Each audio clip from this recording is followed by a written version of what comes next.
I would like to call to order the Wilmette Park District Committee of the Whole meeting for March 23rd, 2026 at 6:31 PM. Can we have a roll call, please? Yes. Commissioner Duffy? Present. Commissioner Clark? Here. Commissioner Goble? Here. Commissioner Murdoch? Here. Commissioner Lady? Here. Commissioner Frazier? Here. And could I have a motion to bring Commissioner Adrianopoli into the meeting So moved. via telephone? So moved. Second. Okay, all in favor? Aye. All right. All right. Welcome, you're in. Okay. 2.0 communications and correspondence. There were none. Any that anyone would like to, none for this packet. Anyway, the communications that we received will be in the board meeting in 2 weeks, 3 weeks, 3 weeks. We did see the communications though. And moving on to 3.0 public comment and recognition of visitors.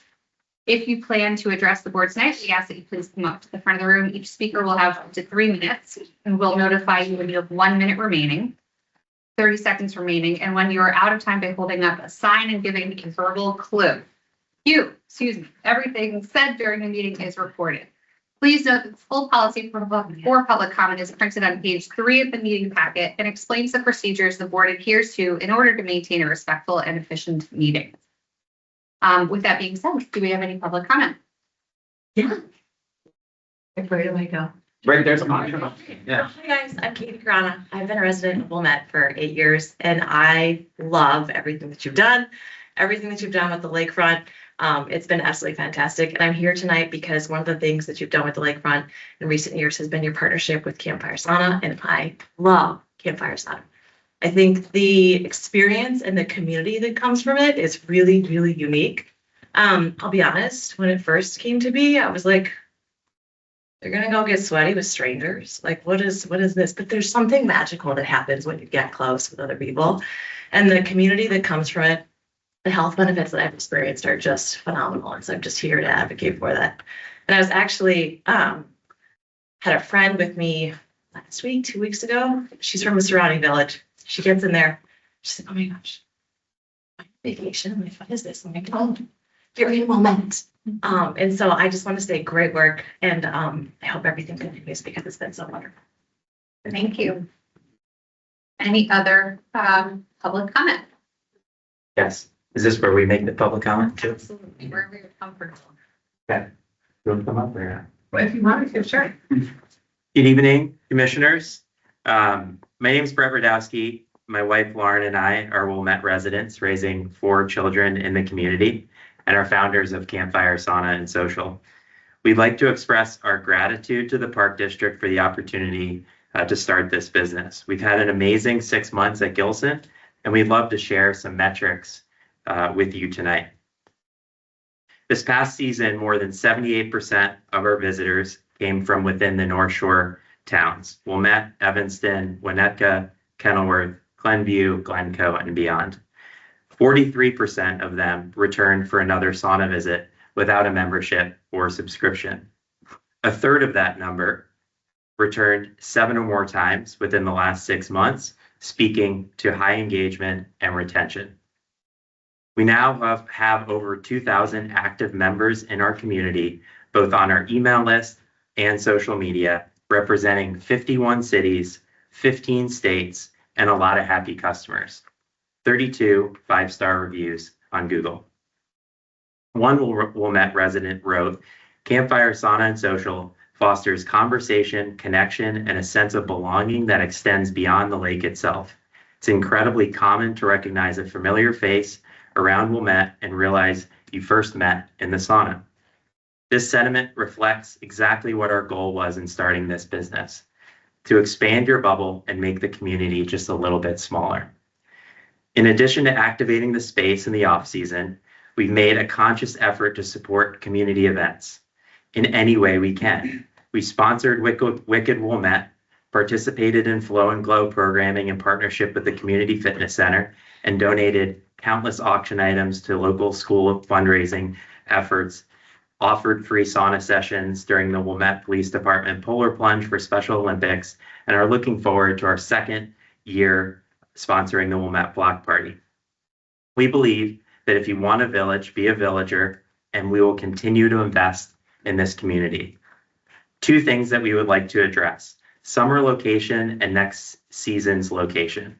We plan to close regular operating hours July and August, and we've been offered a picnic area number 4 as an option that does not take any parking spots from Gilson users and allows it to be used as a continued amenity at the request of Wilmette residents. This plan works for us, but we can be flexible. As for the off-season, we've witnessed firsthand the beauty of Gilson Beach through all 4 seasons and have gotten to know many of the residents who frequent it. Our request is simple: to allow for flexibility in location so that the beauty of Lake Michigan can be enjoyed year-round. Our business has unlocked a whole new group of North Shore residents who have come to appreciate everything that Gilson has to offer and when summer crowds have dissipated. They often grab a cup of coffee or lunch in downtown Wilmette after enjoying a session with us, and we are here because of their support and on their behalf. Members of the board, we invite each and every one of you and your families to come experience Campfire Sauna for yourself. We genuinely hope you'll consider this warm invitation, no pun intended, and come see what all the excitement is about. Thanks again for the opportunity to serve the community in which we love so much. Thank you. Any further public comment? Okay. Oh, I'm sorry. Yeah, I've been to the sauna many times. What's your name? Dave Derrick, I'm a Wilmette resident of. I know Dave, so sorry. Yeah. Yeah. My wife is in mental health therapist, and so I'm big into mental health, especially, and I think there's a lot of healing power in nature. And I think one of the best assets the village has is the lake and the healing power of the lake. And I think the sauna is a great way. We're all there in the summer, but the other 9 months out of the year, residents don't make it as often. And I think the sauna is a great way to pull people into nature and the lake. So just wanted to say that. Okay, moving on to old business. There is none. New business 5.0, financial update. And so, the difference in revenue is less than 1%. We're 1% off of our budget through February 28th. Now, there's variances, up and down through each of the programs. I was reviewing it today. A lot of what I'm getting is timing, but I mean, overall, we're right on target for hitting our revenue goal. So watching that, we're having everybody just describe what's going on monthly. So we'll know, be able to talk about that. With respect to expenses, expenses are, everything is under budget expenses. And of course, I'm very sensitive to utilities. I just did an analysis and we are down in usage from January and February of last year to January and February of this year for every single facility and park in electricity, except for golf. But it's almost flat. So it just is strange to me that we would be down so much. Now, I also now know that we have not received bills from the solar people yet. I've seen one bill for $1,300 covering January, February. And I mean, we're missing some. So I've been meeting with them to see where the billing is, because by rights, it should at least be flat for the CRC, because what we're not paying to ComEd, we're going to be paying to, I don't even know the name of the firm. It's not Onyx, it's not Verde, but whoever is we're doing the deal with. When did they switch to LED at the Centennial? Would have been the end of 24, right? Okay, so that's what. I was gonna say the golf's gotta start changing those light bulbs. Yeah. It's almost flat though, but everything is down. Enough where it's like, wow, I can't believe it's down this far. So I'm just looking at that again, because I'm tracking the usage on electricity for everybody. I'm able to do that. When I get an accounting manager. We're gonna do the same thing for gas, but gas seems to be more on target, you know, than electricity. So that's where we are on that. For capital, there are, Quick question on property taxes. We're all caught up on property taxes for, well, we have received all of the levies, money from 2024 levy collected in 2025, except for about 100 grand. And that should trickle in throughout 2026. We have started to receive 2026 amounts, got an email today from the county that stated that while they're able to, here, I am pleased to share that distributions from this year's first installment property tax collection started going out as scheduled last week. However, we also understand from the treasurer's office and Tyler Technologies that the reporting system is still to be delivered. So, I don't know, we'll see. Excuse me, Commissioner Adrian Oakley has joined the meeting in person. Sorry. Yeah. Yeah. Yes. so we've gotten all of second payment, but they already collected our first payment at the beginning of March. So that starts coming in the Well, next few weeks. it's April 1st that Oh. our property taxes are due. Right, thank you for doing that. And we should start seeing the remainder of that as it comes in, but it looks like they're trying to hedge their bet here by stating that we continue to monitor the progress and have been told that the release of this functionality is coming soon, post Christmas. If you have questions about the reporting function timeline, please contact the treasurer's office. So I talk regularly with Northbrook. I talk regularly with Glencoe. We're still seeing the same property taxes get deposited. So I don't normally see a ton in March when you don't normally see a ton the month before they're due. I would guess that we would be seeing that in April, but we have received a few $100,000 already this month. Which is from first installment? Correct. Got it. Okay. All the years. Right, thank you. Yeah, so. Anyways, for capital, we're only off 2 projects that we budgeted for in February. The bills were paid in March. Everything will catch up in capital in March. So, that's for, anybody have any questions? No, FinCap, at the beginning of next board meeting, and we'll have the closeouts then for last year. Cross things, or yes? We'll have Yes. it. That is a yes. Yeah. Yes, yes, so, And to clarify for April.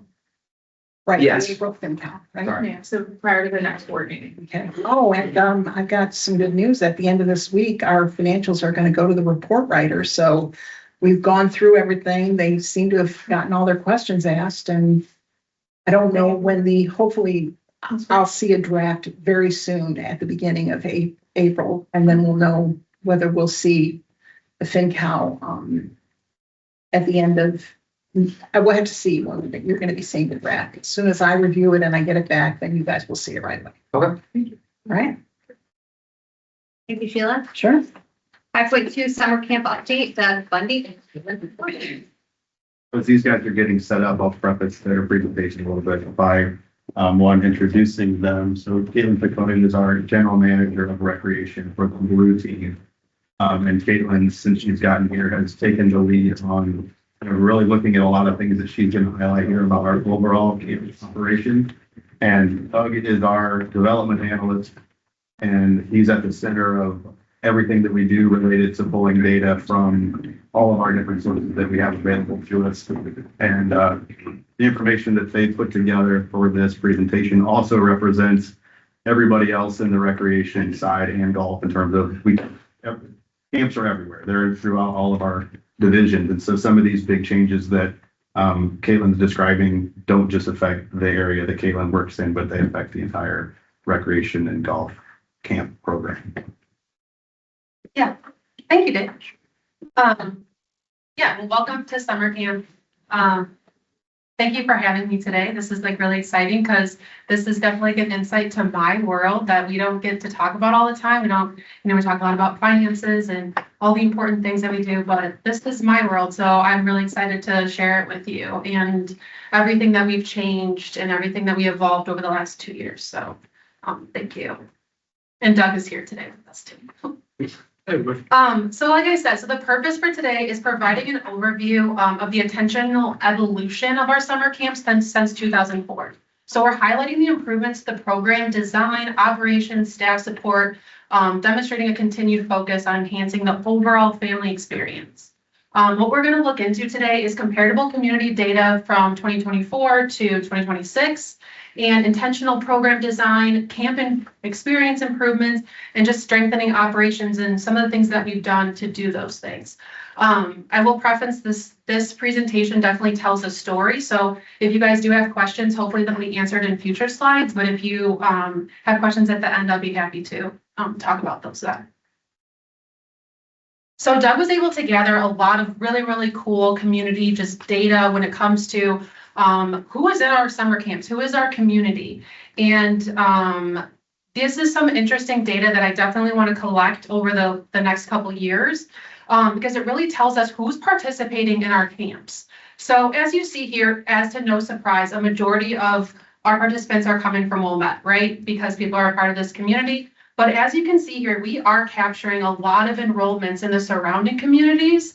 And then something else that's pretty cool here is that our other is groupings from campers from several other towns in 12 different states. So some of these operational changes that I'm going to be discussing today, it'd be really interesting to see, like, as we evolve our branding, as we evolve our product that we're putting out, is will we start capturing some of the other surrounding participants into our camp? So a big data piece for that. And we have a partnership with District 39. That's where our camps are, and that's another data piece that I think is interesting, is actually how many students from District 39 are participating in our summer camp. So as you see here, we have a total around 65%. Right now, and it'd be interesting to see how that grows and how that evolves over time with us. I just ask a quick question because you have, I'm looking at the kindergartners, you have how many Park District campers, and then you have how many students, are District 39 students, and that District 39 students are higher than the number of. Yeah, so the Wilmette Park District campers, so out of that 335 students that are enrolled in District 39, we are getting 202 of them. How many are? Okay. Yeah. Thank you, I apologize. Yeah, that's just kind of, yeah, go Can I ahead. jump in there for a second? So we were looking at, we didn't really know how many kids were in the community, you know, like it's a hard number to get. And so I think it was Dave that had the idea, let's look at the District 39 numbers. And so that's something that we wanted to, we didn't have any idea what percentage of those students were attending our camps or going to a sleepaway camp or staying home and riding their bikes around town. So we found it pretty interesting that But that number came out to about include- 65%. That could also include St. Francis, Well, that's where I was gonna go. So implicit in this number, then there's about 375 Wilmette kids that don't go to District 39. So do we have any idea? I mean, obviously our penetration hit rate for District 39 kids, 60%, 65%, that's great. Do we have any idea what the percentage of like Baker. private school kids use our camps? And is that something worth following up on at some point? Yeah, definitely. Sweet. Yeah. Thanks. That's kind of our process is as we're going down different paths, right? The term I always use is pulling on different threads. You know, things start to unravel and sometimes it leads to a dead end and sometimes it leads to something really interesting. So this is one that I found interesting and I think Dave and Caitlin both found interesting. How many of these kids in our community are we serving and is there room for growth there? It's really hard to know. It's easy to get information about the kids who are in our programs, you know, through surveys or just talking with families, but the kids who are not using us, the families who are not using us, it's a little bit harder to get to them. But that's one data point that we'll definitely be exploring more for sure. As we pick these data paths, like we have probably the most reliable access to data from District 39. Makes sense. We have, when we were doing some changes to before and after school programming, we got data from private schools to kind of help frame that conversation. But this is one of those, like, this is this is good information. So it allows us then to decide to dig deeper and how far do we go to roll in, St. Francis, St. Xavier, Ronald Knox, like to bring all those data points in just to hone it down or hone it in a little bit. But this was just like, hey, there's a story here. Like there's some understanding to be gathered by this information. Okay, participation overview. These are our unique registrants that we have over the last, or since 2024. So, obviously, as a lot of times noted in this presentation, just note that 2026 registration just opened not too long ago, so still building that. But the reason why I want to point out these numbers is what we see here is that these numbers really stay consistent year after year. So my question is, if unique enrollment isn't growing, where is our opportunity? How do we improve a better product? And that's exactly what we do. When we know that our enrollments are staying pretty consistent, we build a better product, right? We look at our operations and we find ways within those to provide more for the community. And that's what I'm going to be talking about in the next couple slides. These are some of the things that we've done to just improve our programs. So the first thing that I want to talk about is clear and intentional program design. So in 2025, we completely redesigned our camp guide. So I don't know if you guys remember that. It's really flows better now. We are able to highlight our full day camps, our specialty camps, our internal Wilmette Park District camps, and then group together some of those vendor and specialty camps. Before it was just a mixture of everything, and I think our community had a little bit of difficult time following it. And now how it's designed, you know exactly how you can build your summer and what is available for your child at this age or this grade, and how can you build out your day. And then other thing too that I had so much fun with our marketing communications team is incorporating themes into our summer camps now. So if you guys remember last year, we had like a space theme, so ready for liftoff. And then this year is an underwater theme, which is dive in. And we've been able to incorporate that into our summer camp staff training too, and just seeing it all the way through, which I'll talk about in a couple future slides. And then, like I said earlier, highlighting our full day and special teams. So that's really, that's our internal, that's what we control. And that's our full day programs. And those are very highlighted. So the next thing is improve registration experience, which I am also very excited about. And I also want to preference that a lot of that is not me. We have an amazing IT team, our marketing, our communications that are so great to work with, and have really made a lot of these ideas possible. Like recreation, we have all the ideas, we're all creative, but then we go to, all of our other teams, like, how do we make this happen? And they make it happen. And so it's been fun. So that would include automated wait lists, multi-select options when registering. And now new for this year is within our full day camps or some of our, when you click on, your main camp, now you have all your add-on experiences that are a part of that program. So some of those camps and some of those families might not even know that, oh, I can go to Camp Swim or I can do Camp Connect. And they would have never known that before, but now it's integrated right into the registration when they're in there registering for camp. So they can click on those options. And then something else that we did new for this year is summer camp open house. So we did that prior to registration, and this gave families an opportunity to come in, meet our camp supervisors, really see all of our offerings, ask questions, and really take away from that camp day anxiety, which we all know exists in this community, which have some data on the next slide that kind of backs that up. But we also, for the camp open house, we raffled off 3 priority registrations where the families were ecstatic. They're like, oh, this is great. I'm just emailing you all my offerings and I don't have to worry or sit in the queue or do any of that. So it was actually really fun calling these families because they were just so excited that they won this raffle. So that's something we're going to definitely continue to do. And then I just want to highlight Doug and JP McNamara, which is our marketing communications manager. They put together a customer service committee. And like I talked about with that panic of families on that first day of registration, camp registration is so important to us, and the customer service committee took this and ran with it. They really helped prepare our staff for that first day craziness, because this is an all hands on deck day for us, to be able to provide better customer service, to our families, but then just help better prepare our staff for that influx of calls and questions and IT issues. So the customer service committee put together frequently asked questions for all of our frontline staff and our supervisors. They provided some additional training and just procedures for that day.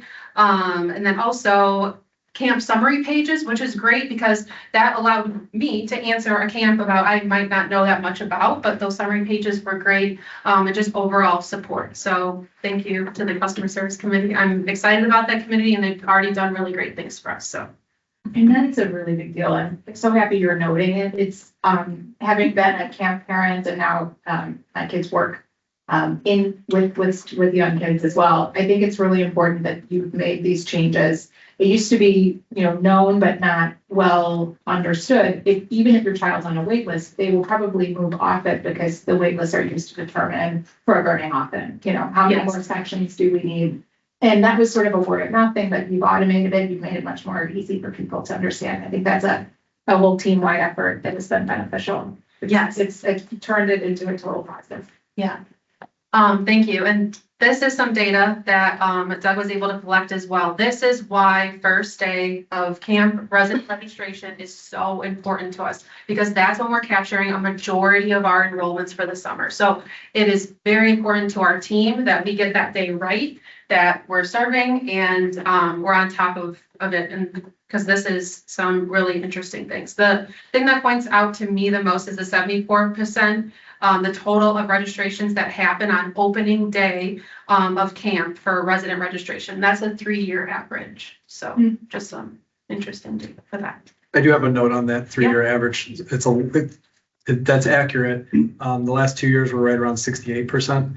This year we're closer to 80%, but that's because we don't have our total enrollment for the year yet. So that bottom half of the fraction, that denominator will go up, and that number will probably fall a little bit, but that's where we're at right now. That's campers, not family, For the 1900. yes, sir. I Unit had enrollments. The worst queue position then. Yeah, did you really? No, I'm not gonna talk about it. Sorry. We'll wait for that question. Caitlin, on average, how many different camps does a camper usually register for? That's a great question. I do not know off the top of my head. I don't know. It's something that we've looked at. I don't remember the average number of camps that a camper registers for. Just curious. We've also- Yeah. Get my kids in there. 2 or 4 feels. Yeah, right. It's somewhere in that range. Some of the changes that Caitlin will talk about in a minute, we've kind of changed the way we take registration, so it makes it a little bit harder to determine that number year over year. But it's definitely something I can get. We have access to that information. That's actually a great question that leads into this. So our next point is flexible and customizable. And the first thing that we implemented last year for most camps, not all camps, because sometimes it just doesn't work with their curriculum, but we implemented 3 sessions of a 3-week camp model. And this does exactly what you're talking about, because what I want to do is be able to provide expanded opportunities for campers to experience multiple camps. So I think what was happening in the past is that these parents were having fear about not getting into their camps, right? But now with these expanded camp offers or opportunities, they can get into more things. They can help bridge their summer together with all of these different opportunities. Before 2025, a lot of our offerings were 4-week sessions or just straight 8-week sessions. But now this adds in 3 sessions of 3 weeks. And this also, like I said, it increases camp hours for greater access to our camps. And then this also minimizes the gap between summer break and when school starts. So that was one of our big challenge areas that we identified too, was camp ended and we just didn't have enough hands on deck to help bridge that gap. So this also does that. Something new for last year that is still growing is Camp Connect. Has everyone heard of Camp Connect? Probably not. So also 2 years ago when I had first got here, and I noticed that we had some really awesome vendors. We had some awesome specialty camps, but they weren't really camps. They were more so standalone programs that were in the middle of the day. And there was no way to bridge the day or, be able to create a full day experience with some of these specialty camps. So we created Camp Connect. So the model allows vendor-run specialty camps to be offered in half-day segments. So what we did is we went back to our vendors and said, hey, instead of your program from 9 to 11:30, you can either do 9 to noon or 1 to 3 or 1 to 4. And they were like, okay, so, and they all agreed to it and they all got into these segments. And then what we did is we offered Camp Connect, which is a bridge in the middle, which is a supervised lunch by our staff. We pick up all the kids from their specialty camps, and we bring them together. It's a supervised lunch hour, and they can also order a lunch service through kiddos, but still have specialty options. And then they're also able to build out their day with early bird and after camp rec. And so this is a model that's growing, and I'm just excited because, as you guys know, people in this community like specialty options. So this provides a way to build out their entire day with some of those specialty camps. So very exciting. And then I just wanted to point out some new things for 2026 through trends and community feedback and our staff feedbacks. Our staff also have always very great ideas. We're going to be offering catered lunch for our full day preschool. A lot of our full day preschool during the year, they're so used to this, right? They get catered lunch, catered snack, and then they go into summer camp and it's just like, do whatever you want. So, and then the parents like, oh my gosh, I have to make lunch now. And so we're like, nope, it's okay. We'll handle it. And we're going to do catered lunch because a lot of our full day, and that's a childcare for this community. So we're excited about that. And our registration for the catered lunch part definitely exceeded the no lunch. So something to track for the future. Location selections, just moving camps around to different locations to provide maximum enrollment, especially for our teen camp. So that was one of our big changes, is moving teen camp to one of the District 39 schools. Teen camp has just been really a little bit restrictive. I mean, for the amount of field trips they go on, but also with their space. They were previously at Centennial, but now we're moving them to Highcrest, which just allows them green space and playgrounds, and they'll still be able to walk to the pool. So, and then we were able to increase our numbers for that too. And then also the one big thing that our staff and I are working on is being able to offer more specialty full day camps, those more specialized full day opportunities. So Wilderness Wonders is something new for this year. It's a 3-week camp, so it fits right in with our three-week camp model. And it's full, and we're excited about that. And doing a lot of outdoor activities, and we also have another camp, Change Her, which is an end of summer camp. So we're excited about being able to expand our offerings and seeing where they go, and for the future too. Definitely a future growth point for the staff. So Caleb, will the Center for the Arts 4-week camps be adjusted in the future to be 3 weeks as well? Likely not. That was one thing. In order to put on a production at the end of camp, like, you need the time to prepare. The extra 4 Yeah, and so they're gonna probably, unless they completely change their curriculum, and it's probably gonna stay 4 just so they can prepare for the big shows. Okay. Yeah, I think Arts in the Park is still the 3-week model. I know Dance Camp resorted back to their 4-week. And Broadway Bound, yes, because we got curriculum. It just worked better for them. The last point that I am pointing out today is strengthening operations. So these are some of our internal things and staff training and our safety measures that we take within camp. So last year we had implemented ePact, which is centralized emergency information and a complete streamlined check-in and check-out system. And we also use this for before and after school rec and also for preschool. And this feeds right into summer camp. The really cool thing about ePact too is when families go to fill out their emergency information, they don't have to fill it out per activity. They have an account with us. Any program that utilizes ePact, then they just go in and they update it once a year. And it doesn't matter if you're doing Arts in the Park, then Junior Day, and then Wiggle Worms, because it's all the same.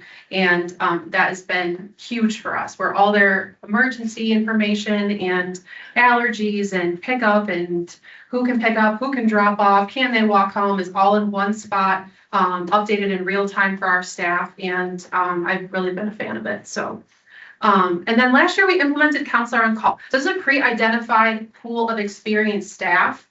We noticed that a lot of our camps didn't have subs, or we just didn't have a system for that. And this has been great for us. This really reduces staffing gaps. It minimizes the last minute, just stress operationally, because we just didn't have those people. And, we have a lot of really, really great staff that just aged out that can't commit to a full, 9 weeks of summer camp, but they're like, I can fill in here or there. Great, we will take you, because then they can come in, they can work a week, and they've been with us. They know our systems, they know our camps, they know this community. So they're able to get hired on in the beginning of camp, just like every other counselor, and then they sit in this pool of staff that one of my staff members oversees. And I really like that. So that's been good. Lastly, I just wanted to talk about staff training and support. Like I talked about camp themes early on, we integrated that right into our staff training and just made a whole theme of it so that our staff can also buy into the theme for the summer. So that was a picture of our summer camp training shirts that we had last year, which were fun. And then just structured training and schedule that's defined focus areas and real life camp scenarios. And then also new for this year is camp committees. And this really offers leadership opportunities for our staff. A lot of our camp supervisors are doing the day-to-day operations of their camps and worried on their camps, and they don't necessarily know everything that goes into how do we get started for summer camp and the training process and putting on such a big production. So we've been able to put these things together so our camps can not only collaborate, we can collaborate more on staff appreciation, camp special events, and really getting a group together to put on an amazing staff training and onboarding for all of our seasonal staff. So it's been really fun. All right, just kind of to wrap all this up is looking ahead and also some things we're doing now. So I do want to touch on our best business practices. This is something that Dave really emphasizes with us and has done a great job with all of our teams to not only be responsible for our business, but be smart about our businesses and be intentional about our purchasing or our staffing and making sure all that aligns. We have worked really hard to break all of our camps down by the hour, which has helped us with budgeting too, so that doesn't matter if you change your camp, as long as we have that hourly fee, we can see that how that compares with other camps. And then we just have a better tracking system for expenses and revenue and how that is coming in. So we'll continue to do that. And it's something that I feel strongly about as well. And just continue building on intentional structures and offerings is one of my really, really big priorities, is just making sure that we're listening to the community and we just keep building and evolving our summer camps, and then adapting our programs and community feedback and data trends with our data guide that offers a lot of good information to us. And just lastly, just maintaining focus on consistency, quality, and just long-term sustainability. We've done so much, and I'm really, really excited, and I really like this community. And I just want to thank again, this is not just all me, this is not just my team. I've said this during our budget meeting too, is that we have some really awesome people at this district, and from operations, risk, to marketing, to HR, to IT, to our parks department, this is truly a team effort. And I'm just happy that I was able to share some of those operational changes. So thank you. Nice job, and you're great at sharing the podium, but you led the conversation and drove these results. So take that. Thank you. You should take full credit for that. Yeah. Is there any questions? I have one comment and question. One is, like, I'm glad you brought up budget, because I remember sitting in this room last year, or a couple months ago, and seeing, an account we didn't know and things like that. So it's really helpful to see all this data and know that you're looking at this, and really kind of makes it easier for me to say, like, I got it, right? The question I would ask is, I didn't see a lot about expenses on that side and how this drives kind of the amount of counselors we need and how we can move them around. Can you talk? I think you were touching on that with the kind of counselor on the go part. Yeah. Right. I mean, you are the heartbeat of the district, right? In terms of, you touch all the communities a lot, but it's also a real big financial driver for us. And some of that's kind of maintaining margins. How is this, and what approach are you taking in the future about using all this data to keep performance at where it is or grow? In terms of staffing or just? Sure, staffing seems to be the most relevant to the data, right? Yeah. So you see a camp with 30 people that has I don't know, 3 counselors is, Or another way of asking, how do you balance sort of Right. quality improvement and expense management when you've got these counselors that are sort of sitting, waiting to fill in, but some days they may not fill in? How do you balance those two? Is that sort of? yeah, so I just kind of just want to see where your head's at with the So, expense side. I Yeah. mean, for expenses too, like I'm pretty hands-on with my staff when it comes like to preparing, and they know the expectations when going into camp. So that was one of the reasons why I wanted to create camp committees, because why do we have one camp ordering a whole thing of inflatables and doing this special event, and they use it for an hour, and then it sits for 4 hours when another camp could have came, but we never talked to each other. Perfect. That's kind of right. Yeah. How does this affect the expense side? Yes, so that was one of the main reasons I created camp committees, because we need to collaborate more. We need to talk more because, so that we can share some of these big things, these big purchase items. And we have a schedule now, like we bought a foam machine because we can share that and we don't need to go out and rent it. The staff were very adamant of buying a snow cone machine so that we didn't have to spend $1,000 for Kona ice. So some of those things have been put into place. And then also, the shuffling of staffing is big because enrollments change with different sessions, right? And they know that they can't keep their 20 counselors on staff, and then when their enrollment goes down by 25, right? So they've been able to move and shift counselors to, so they're still getting the hours, but they also know they can't have 20 staff members with their decreased enrollment. So those are definitely conversations. Right. One other piece of that too, it's not just enrollments, we've also EPACT, the institution of EPACT allows us to track attendance better. Mhm. So we could have a huge number of kids enrolled, but the week of 4th of July, those attendance numbers are going to drop. So even though somebody signed up for a 3-week session, we've always known that just anecdotally, but now we're able to track those actual attendance records a little bit better because they're not on pieces of paper. That's in awesome. somebody's office. I hadn't thought of that. Right, so EPACT is like, if my son has an EpiPen, you know that throughout the camp, Yes. or throughout the course of it, and that, Digitize. those I've had pieces of a couple paper. parents be like, this is great. Yeah. So seems like a small change, but it's massive, and And you then can use it for data. You want your neighbor to pick up today, your neighbor's never picked up, great, you go right on your account, Mhm. update it, put your neighbor in, and you're all set. Right. Don't want your neighbor anymore, go in tomorrow and delete it. And that rolls over from year to year? Or does that have to get updated every year? It's a rolling 12 months. So 12 months from when you completed it the first time, you'll get a ping to complete it again. So right about now, the people who all did it last year when we sent it out will be getting the reminders. Okay, update, medication changes. And it's just, it's really just a confirmation. So you go through, it's kind of like school registration almost, where you go through and just make sure, yes, that's still good. And there's different tabs. And then if someone doesn't update, can they still attend camp? I mean, or is there like a pressure to get them to keep this current? There's a pressure. It's a lot of pressure. It's definitely an important part of what we do. Yeah.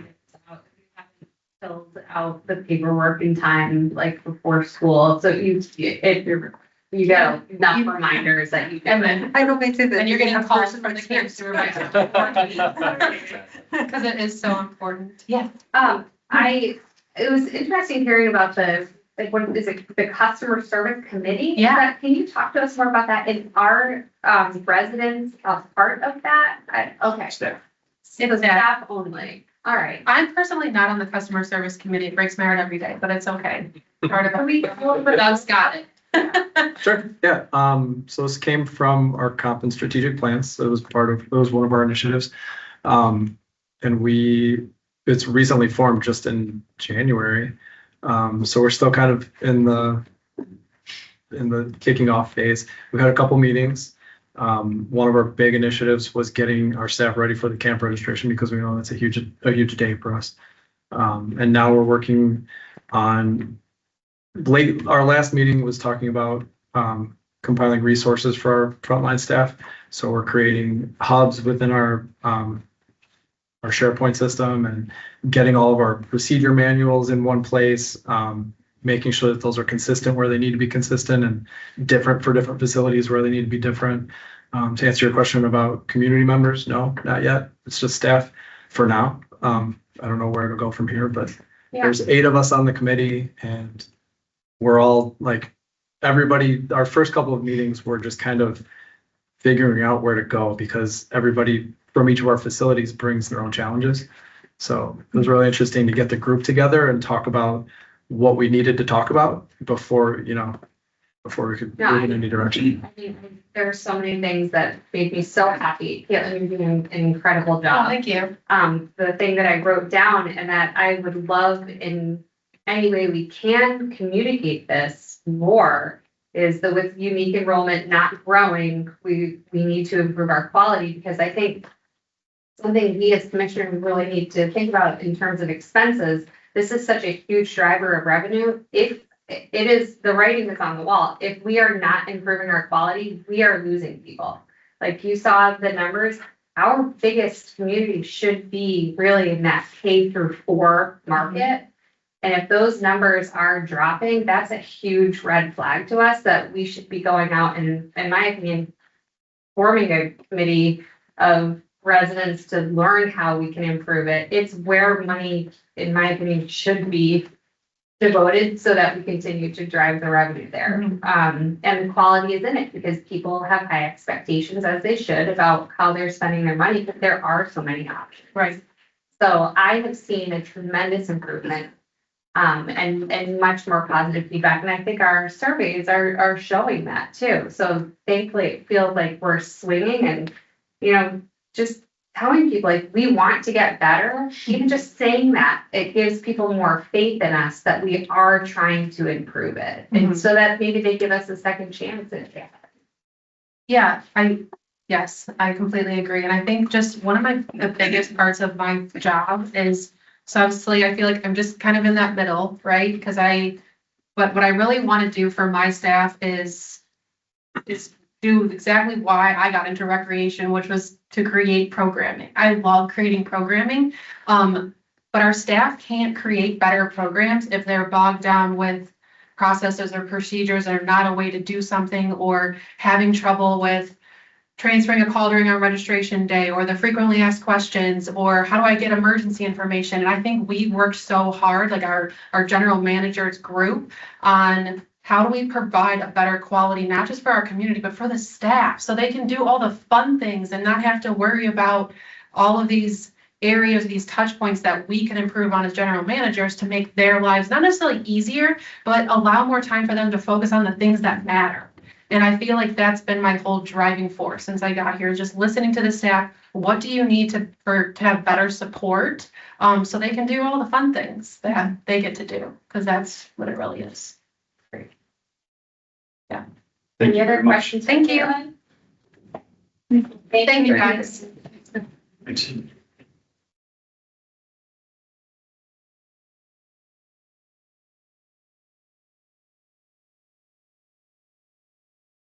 Okay. 5.3 Verizon Wireless Agreement. So the Wilmette Park District currently has a building and site amendment with Verizon Wireless for telecommunication equipment on the Malincrot campus. The agreement allows Verizon to maintain antennas and associated telecommunication equipment on the chimney structure and within the interior space of one of our buildings. For fiscal year 2026, the Park District budgeted $49,176.28 lease revenue from Verizon under the existing agreement. The agreement includes annual rent escalations of 3% annually. Verizon has requested an amendment, an addendum to the agreement to modify and add to the existing equipment configuration. However, there are some necessary structural repairs that need to take place on the chimney before any additional equipment can be added to the structure. We've had a structural engineer look at the entire structure of the chimney. The chimney structure supporting Verizon's telecommunication equipment requires structural repairs to preserve and its continued safe use. Can you talk a little bit about what those are? Is it tuck pointing? Is it stabilization? I imagine they're putting holes into the chimney to attach the If you equipment. take a look at. So Sure, yeah. actually, the picture on the page is a little, It's a little distressing. it's a little, as you can see, it's banding. So they use stainless steel banding up there to help hold the equipment onto and attach it to the, Looks like it's holding the thing up. Yeah, so the tough pointing was put into our capital improvement plan, for this year. And at 70,000, I believe. $70,000. Yep. In our budget, and this is part of the infrastructure of, you know, our responsibility. It's not, this is needed because they're adding. This is, you know, our, preventative maintenance, right, for the tower. But in doing so, when Verizon came back to us, we said, hey, maybe you should help us out with the tuck pointing. And so, Josh worked with them and, you know, came up with a random number of 52,000 and some change, which I think is, a pretty solid offer for us. It would be, you know, immediate savings to our capital plan. It So- looks like four more 5-year terms, and they're paying us once for 20 years. Probably, is that right? Well, we have our annual, We have a one-time contribution this year. yes, and then we also will still be getting our annual rent that has an escalator of 3% every year. Right, but picking up on that, without this change, was the lease set to expire? Were we in the last of the 5-year terms? How far were we? How much of a longer extension are they asking for in exchange for the $50,000 payment?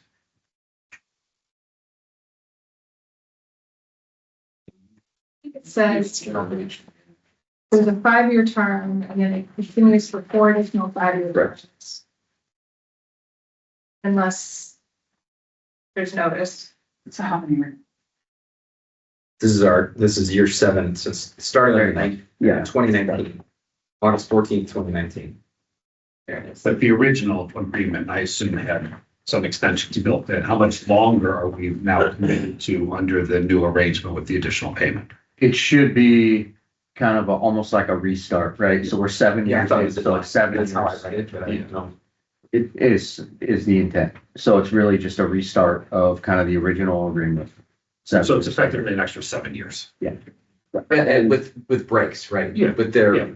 Right now, they've got out. yeah. And my guess is if we have structural issues on the antenna, we might be able to go back up. Well, I guess, but speculate. And to note, this chimney was built in 1913, so it is 113 years. So we do have some infrastructure repairs that do need to take. Oh, for sure, yeah. I'm just hoping we can go back to them for more, and if we need to make additional substantial repairs in 20 years. Sure. Absolutely. Sounds good. Do you have any clarity on what the village might say, if anything? So, so Go ahead. So I did talk to Emily at the village. They did say that we do need to go to the review parents committee. They did say that they would help us get through this process successfully and work with us. So we do have to go. And why is that? I'm still trying to get some clarity from the village manager who. Yeah, we're not talking- That was surprising to him because we don't typically go to the parent review. Right. And we're not talking And- about changes to the appearance, we're just doing construction. But it's a modification of the original agreement, and I'm sure. It's a modification of the original use. And although you say it's not an expansion of the use, that's where you could get tripped up.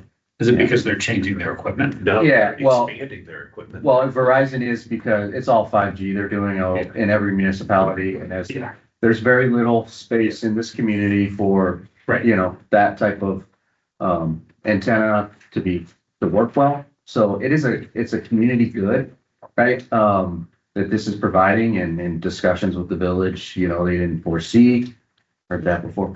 They didn't foresee any issues if we had to go to the appearance review because of the fact that this is kind of a necessary infrastructure for the community. It is what you know. it is. I mean, if we go in front of them, that it gives everybody the opportunity to look at it more. Yep.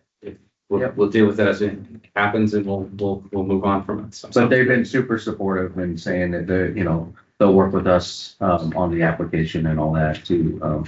Is it Verizon going from or us? It's us. It's us, right? It's us. I was hoping someone would say Verizon. It's us. Okay, cool. Yeah. That's fun. Okay. When will And that what- occur?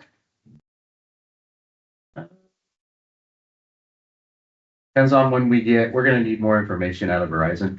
So we're gonna need to know more specifics on the equipment, what size it is, what it looks like, and where it's gonna go, but I would imagine we can get that in the next couple of weeks and then start formalizing the application and then get on the village's schedule for that. So, hopefully within 2 months, we get to. And years ago, we had multiple vendors. Is it just Verizon at this point? T-Mobile also has equipment on the tower, which was important that when we look at the structural component for them adding, they have to make sure that they're not just looking at what Verizon has the whole. So, all that is in place. Got it. Thank you. Okay, any other questions? 5.4 Campfire Sauna contract update. All right. Well, so just a little bit of background is that the original lease was from September 5th, 2025 through September 3rd, 2026, with some kind of to be determined details within the agreement. And so that's why we're looking at getting ahead of this, because there's really some, unknowns in the existing agreement. And it's now that we've had 7-ish months of, usage and feedback, I think it's, gives us what we need to start moving forward and kind of reset that lease to a 1-year lease. As you know, they are a Wilmette-based business and have tons of support that we have seen pour in, which is a good thing. I mean, it has been a great relationship. Dave is here, who has worked very closely with them and has, as all the things that were said, that it does activate the lakefront at a time when it's at its most, I don't know if it's always quiet. It's amazing how many people walk. Yeah. You can go to the beach every single day, but it is. Yeah. Yeah. But the parking lot in general and the locations are usually, somewhat empty, and at least for kind of the real dark days in winter here. And so I think that that's been quite a positive. Again, as I had in my memo here, that the service, all the benefits of the service when it comes to supporting physical, mental, emotional wellness, those goals are all consistent with our comprehensive master plan that we have for things that we are trying to improve on. And so again, another positive that we believe as staff that it does provide meaningful benefits that align with our mission, our vision, and our values. This agreement that I wanted to touch on, I had a great conversation with Mike and Cecilia about policy. And so I put that in here. That is something that I think that staff will bring to you probably later or sometime this year. We've actually, I guess Lindsay's been working on some of it already. And so that we have a very clear policy on how we handle all of our user agreements. And we're going to dig in more as we get into it, as maybe the lakefront may have a standalone policy, and we'll bring that language to you for review. Because I think that always we have to, those policies protect the agency for a number of reasons and help guide us, especially in things like this. I mean, it's not going to be as detailed as how we work with a sauna at the lakefront. It's going to be, how we go about bringing new vendors in and maintaining those relationships. So that I wanted to make a point about, because that is really important for us to do our jobs as staff. That policy is always beneficial to have something clear to point to in those situations. Some of the agreement changes that we have looked at is, as you've seen, some of the key updates in here. We have adjusted the rental rates to align with, comparable, operations. There's one right next door to us in Evanston. And so we use those as benchmarks for our agreement. And then we have started to discuss and will continue to discuss some targeted locations, and always keeping in mind that, the park district will work in good faith with the sauna club and ensure that we are taking into account the operations, the benefit, not only for the users, but also for people in general at the lakefront. And so, we have to be mindful that we're serving the entire community. And those are just the things that we should weigh when we, look at any other changes. But with that said, I think that, you know, we can trial things out and see how they go and see how they're received by the greater community. And then weigh that as we get into it. And I think that would be acting in good faith for the district. And so those are some of the initial points that I had in the memo, and that I wanted to open this up for feedback, because when this was brought to the board last April, last year, the discussion, it was more of, let's see how this works. Let's see how this relationship goes. And you've seen, you know, some public comment, some emails of support, and Dave can jump in here too from a staff standpoint on some of the partnerships we've forged, some programming that we forged with them that have been really positive. And so I wanted to kind of hear some feedback from the board on what they see as, you know, positives or things to consider when we work to close out this agreement and start another 1 year. So. Dave, did I miss anything? No, you've got the ball rolling here. Yeah. All right. Sure.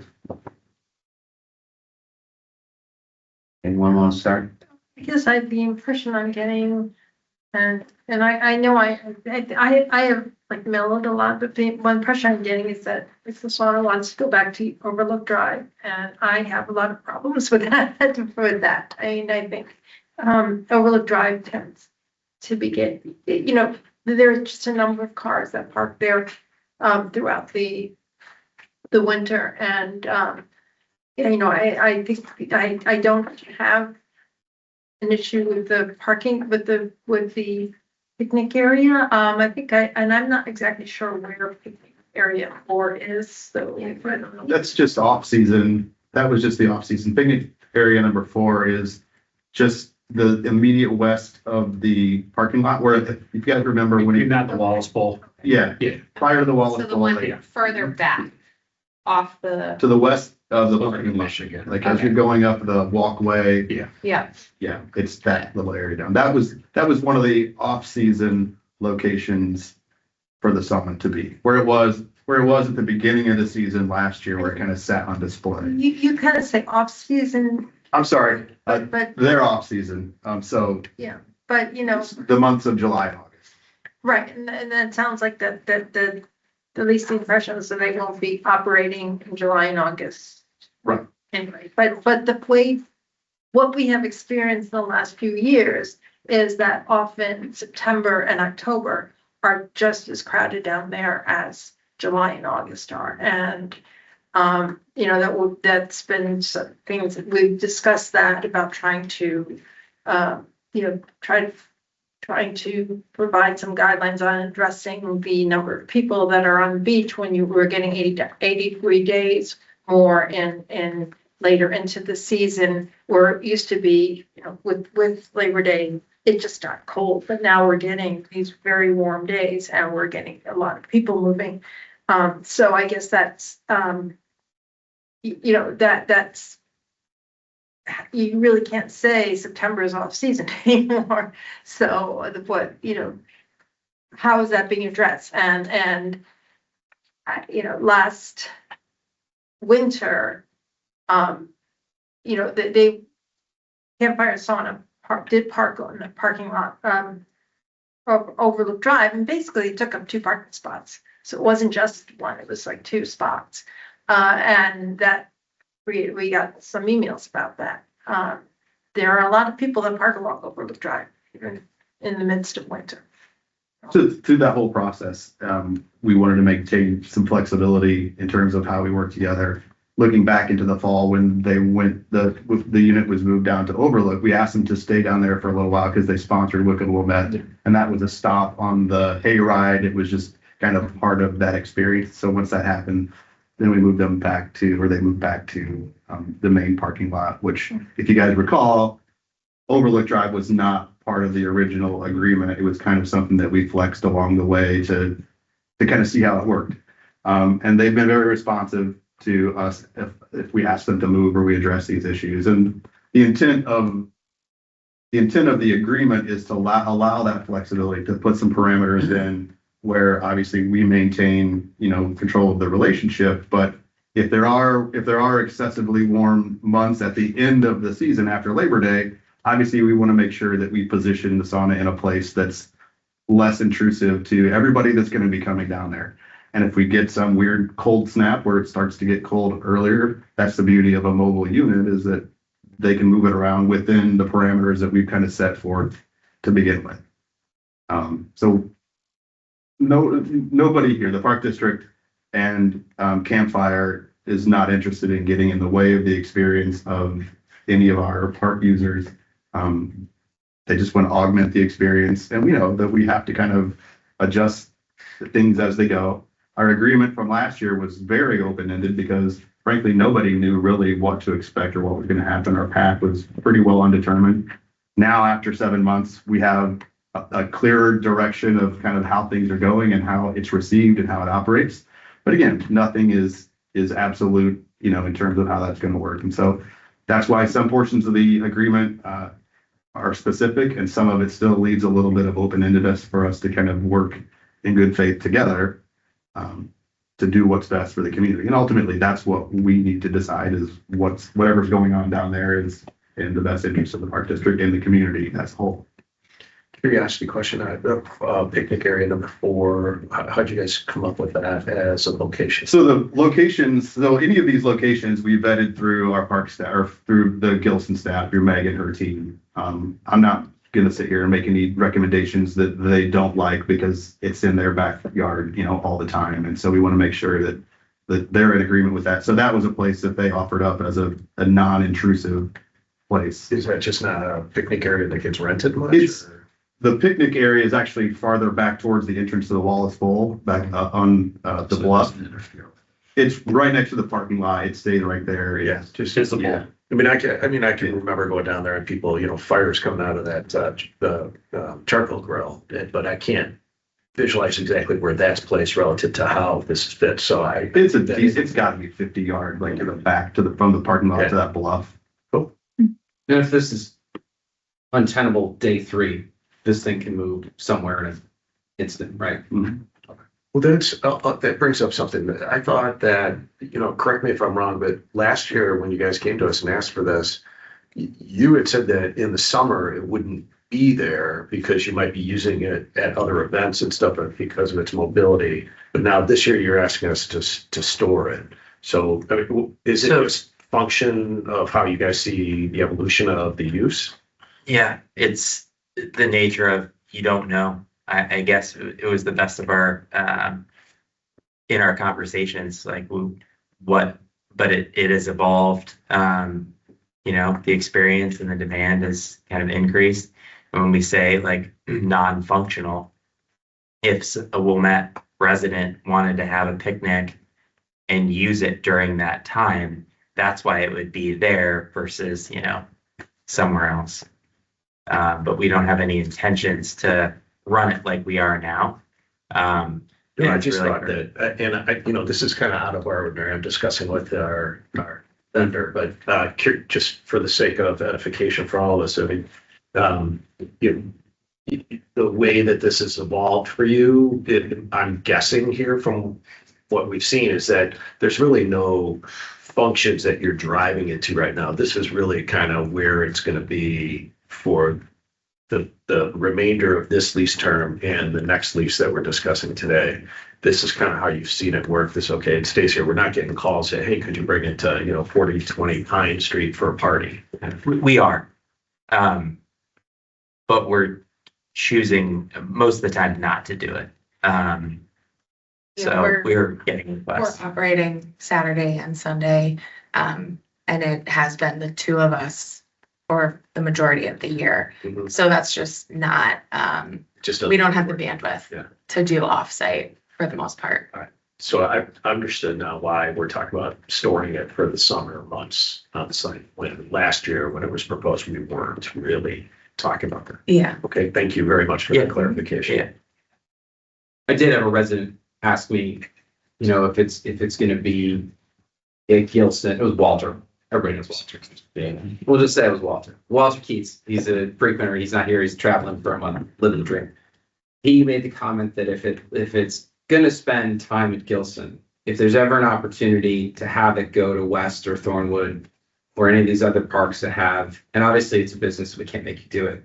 But if that's one of those things where you do have a resident say, I'd love to have it over there, you know, it is everyone's park. And so we are collecting some fee for running it there, but there's also kind of this, like, we want to make it a community benefit, obviously can help you. So just something to consider.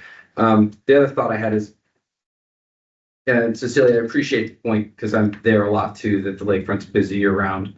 I will mention that I think from November, December, January, February, this is engaged the lakefront in a way that otherwise wouldn't. And I think the numbers start to show that like 22% of the people are not from the North Shore.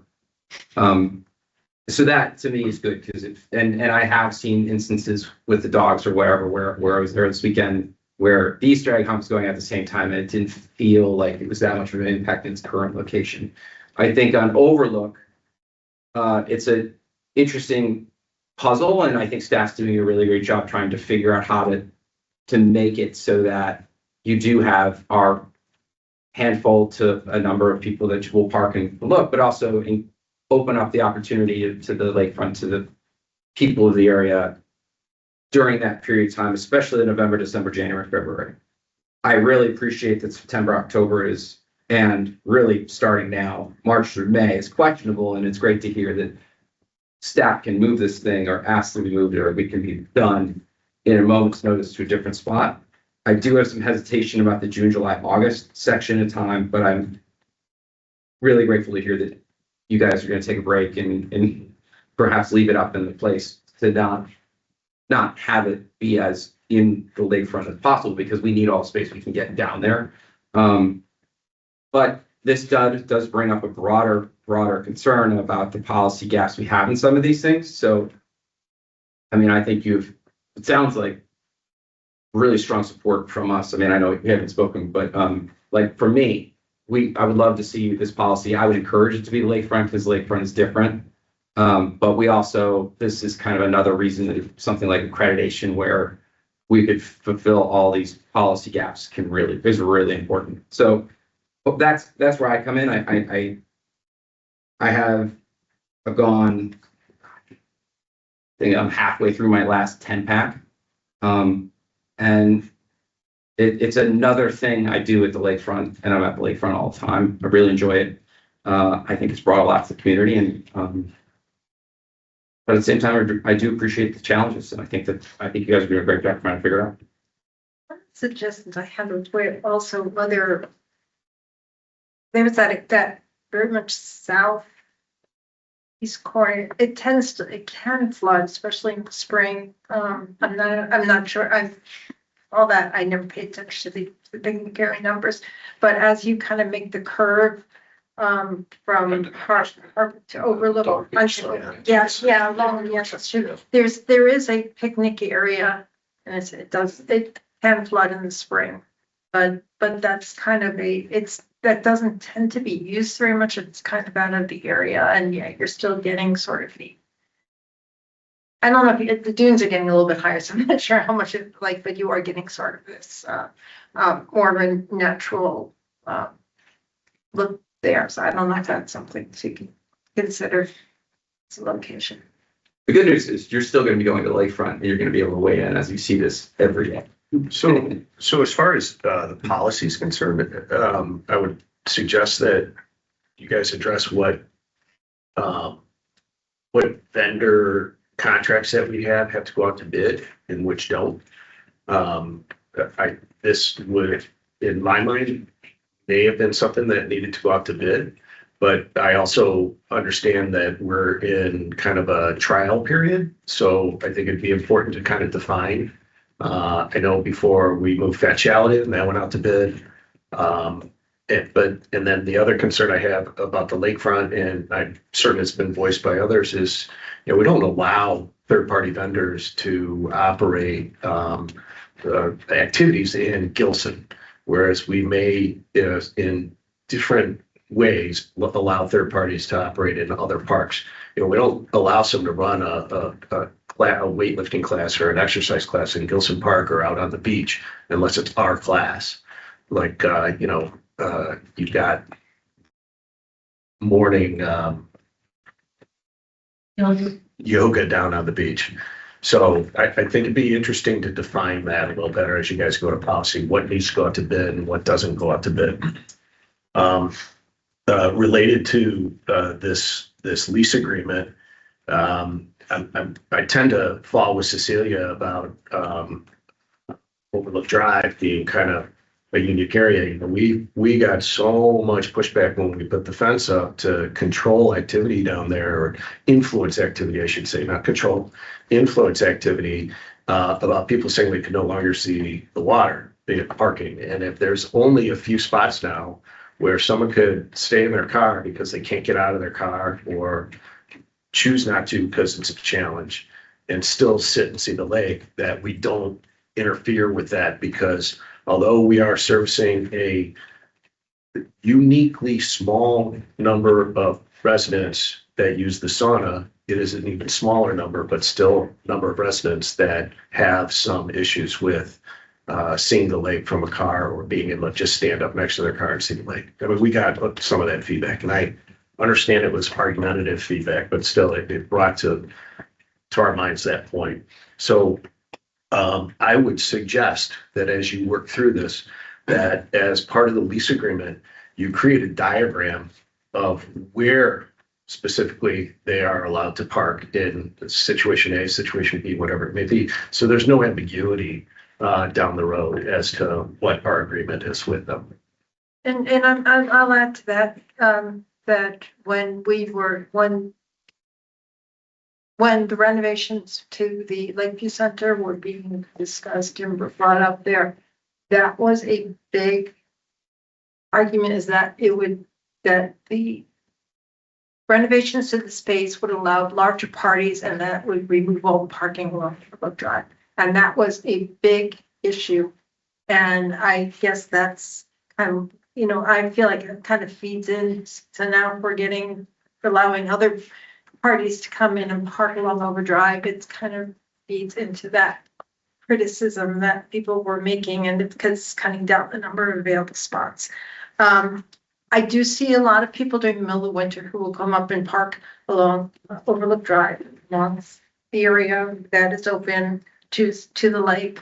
And, especially they're often older couples, and they are sitting in their car. Often the car, unfortunately, is idling, but they are sitting there looking at there. So I do have concerns of taking any of that away. But I think there are alternative locations that can be used. So I'll just chime in.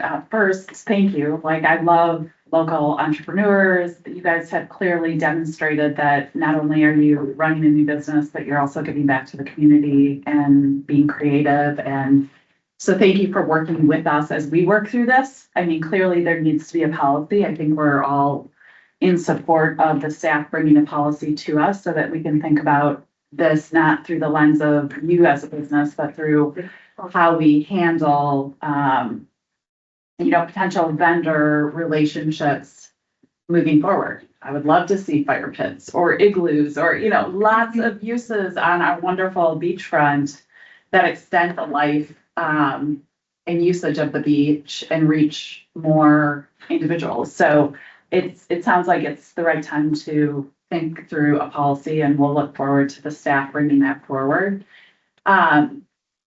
One of the things I heard from Caitlin's presentation was about partnership, and I think it really resonated with me and left me feeling very proud of how the Park District is such a good partner with the school district and with vendors and with parents and coming up with solutions. So I'm confident we can come up with a solution here and make it work. And ultimately, I think the location of the sauna is a staff decision. It's an operational decision.